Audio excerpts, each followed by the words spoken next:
Aksi penangkapan pelaku transaksi ganja di perempatan Peken Sangsit Buleleng viral di media sosial setelah rekaman videonya diunggah oleh akun Instagram Komang Swadharma dan diunggah ulang oleh akun @singaraja viral. Kejadian penangkapan tersebut berlangsung pada Rabu, 14 Mei 2025 kemarin dan berhasil menyita perhatian para pengendara yang melintas di sekitar lokasi. Dalam video yang beredar, terlihat petugas kepolisian bergerak cepat mengamankan pelaku yang diduga tengah melakukan transaksi narkotika jenis ganja.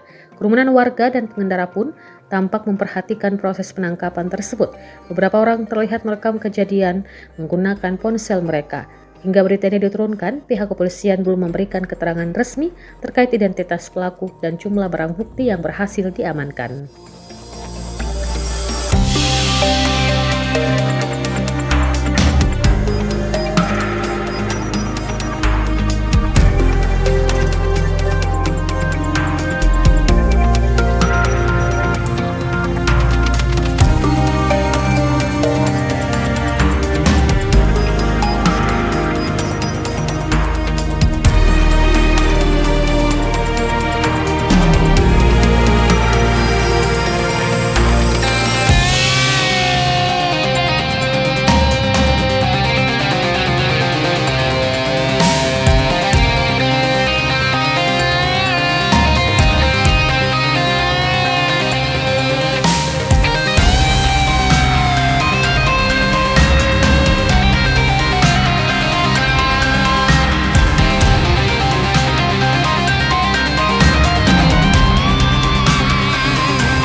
Download Tribun X sekarang, menghadirkan lokal menjadi Indonesia.